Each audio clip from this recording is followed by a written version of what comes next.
Hello friends, all India fact channel में आपका स्वागत है।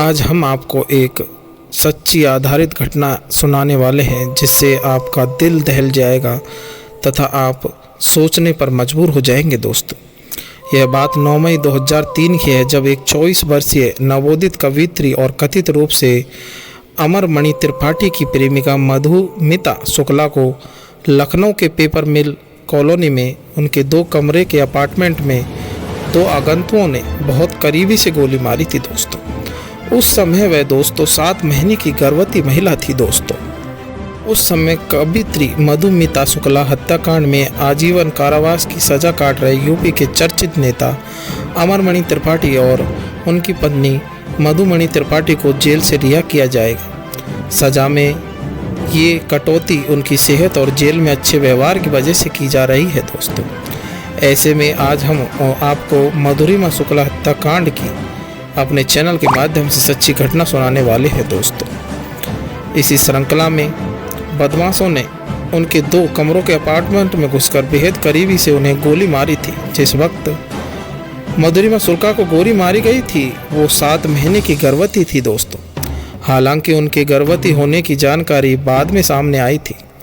मधुमिता शुक्ला की हत्या की खबर जैसे ही सामने आई, कुछ ही मिनटों में पुलिस घटनास्थल पर पहुंच गई। जांच के दौरान अधिकारियों को मधुमिता के नौकर ने जो जानकारी दी उससे हड़कंप मच गया था। दोस्तों, मधुमिता के घर काम करने वाले देशराज ने पुलिस को अमरमणि और मधुमिता के प्रेम प्रसंग के बारे में जानकारी दी। उस वक्त उत्तर प्रदेश में मायावती की सरकार थी और अमरमणि कद्दावर मंत्रियों में शुमार थे। इसलिए पुलिस बेहद संभल कर जांच कर रही थी। जब मधुमिता के शव का पोस्टमार्टम करने के बाद उसकी बॉडी को गृह जनपद लखीमपुर भेजा गया था तो रास्ते में ही एक पुलिस अधिकारी की नज़र मेडिकल रिपोर्ट पर लिखी एक टिप्पणी पर पड़ी। मेडिकल रिपोर्ट पर जो लिखा था उसने जांच की पूरी दिशा ही बदल दी। दोस्तों, दरअसल रिपोर्ट में मधुमिता के गर्भवती होने का जिक्र था। मधुमिता शुक्ला के प्रेग्नेंट होने की जानकारी सामने आने के बाद अधिकारियों ने उसके शव को तत्काल रास्ते से ही वापस मंगवाकर दोबारा परीक्षण कराया गया। डीएनए जांच में सामने आया कि मधुमिता की पेट में पल रहा बच्चा कद्दावर नेता अमरमणि त्रिपाठी का था। शुरुआती में इसकी जांच सीबीआई या सीआईडी को दे दी गई। कहा जाता है कि इस केस में अमरमणि त्रिपाठी को क्लीन चिट नहीं दिए जाने के कारण तत्कालीन राज्य मंत्री ने सीबीआईडी के महानिदेशक महेंद्र लालका को निलंबित कर दिया गया था। दोस्तों, चूँकि अमरमणि त्रिपाठी उस समय मंत्री थे और सरकार में उनका प्रभाव था, इसलिए मधुमिता शुक्ला की बहन निधि शुक्ला को लगने लगा कि उसकी बहन को न्याय मिलना मुश्किल है, क्योंकि सिस्टम अमरमणि त्रिपाठी के लिए काम कर रहा था। अपनी बहन को न्याय दिलाने और हत्यालय को जेल पहुंचाने के लिए निधि शुक्ला बड़े बड़े मंत्री और अफसरों से मिलती रही, लेकिन कोई फ़ायदा नहीं हुआ। इसके बाद निधि शुक्ला बहन को इंसाफ दिलाने के लिए सुप्रीम कोर्ट पहुंच गई। उन्होंने निष्पक्ष जांच के लिए केस को लखनऊ से दिल्ली या फिर तमिलनाडु ट्रांसफ़र करने की मांग की। कोर्ट ने उनकी याचिका पर सुनवाई करते हुए साल 2005 में इस हाई प्रोफाइल हत्याकांड को उत्तराखंड ट्रांसफ़र कर दिया गया। जांच के दौरान एक तरफा मधुरिमा हत्याकांड में रोज़ नई नई जानकारी सामने आ रही थी, वहीं दूसरी तरफ सरकार पर निष्पक्ष जांच के लिए दबाव बढ़ता ही जा रहा था। विपक्ष के तेवर और बढ़ते दबाव की वजह से बीएसपी सरकार को आखिरकार इस मामले की जांच सीबीआई से कराने की संतुष्टि करनी पड़ी। केस हाथ में लेते ही सीबीआई ने 2003 के सितंबर महीने में अमरमणि त्रिपाठी को गिरफ्तार कर लिया गया। अमरमणि त्रिपाठी ने सीबीआई जांच गिरफ्तार किए जाने के बाद जमानत की हर संभव कोशिश की, लेकिन अदालत ने उसकी याचिका को ठुकरा दिया। अमरमणि त्रिपाठी का रसूख इस कदर था कि जब मधुमिता हत्याकांड की जांच चल रही थी तो उन्हें पत्नी के साथ गोरखपुर जेल में रॉक कॉन्सर्ट करते हुए पाया गया था। इसी दौरान 2007 में यूपी में विधानसभा के चुनाव हुए, जिसमें जेल में रहते हुए भी अमरमणि त्रिपाठी ने निर्दलीय उम्मीदवार के रूप में मेहरातगंज जिले से लखीमपुर सीट से चुनाव में जबरदस्त जीत हासिल की।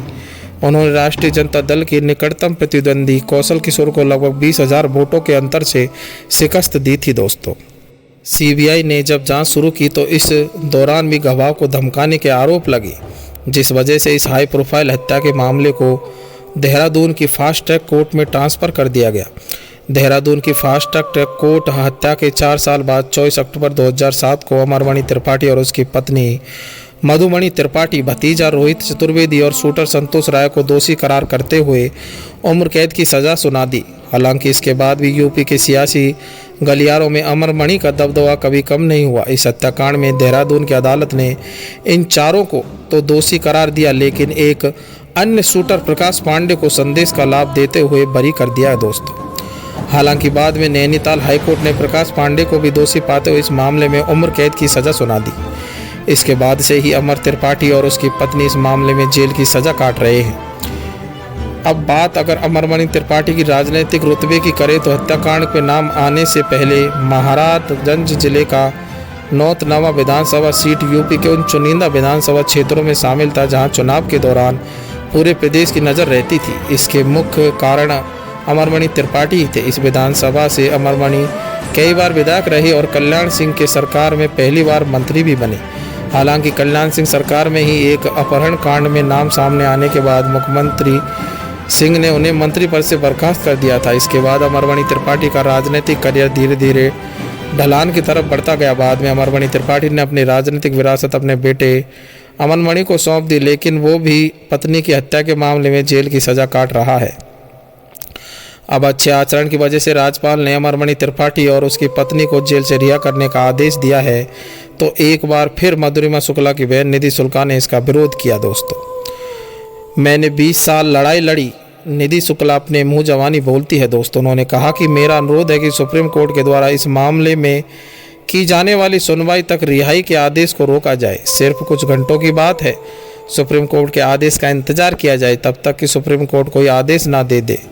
मेरी विनती सुन लीजिए, यह मेरी 20 साल की लड़ाई है। आज इस मामले में सुप्रीम कोर्ट में अहम सुनवाई होनी है। बता दें कि पहले भी निधि ने कहा था कि अगर अमरमणि जेल से बाहर आते हैं तो उनकी जान को खतरा होगा। निधि शुक्ला अपनी बहन की हत्या और उसके बाद के संघर्ष पर एक किताब भी लिख रही है जो कि करीब 400 पन्नों की है दोस्तों। और यह कहानी आप ऑल इंडिया फैक्ट चैनल के माध्यम से सुन रहे हैं दोस्तों। यह एक सच्ची आधारित घटना है। अगर आपको पसंद आ रही है, आपको दया आ रही है, तो हमारे चैनल को लाइक करें, सब्सक्राइब करें तथा शेयर बटन दबाना ना भूलें, जिससे कि और भी अच्छी वीडियो हम आप तक लाते रहेंगे। धन्यवाद दोस्तों।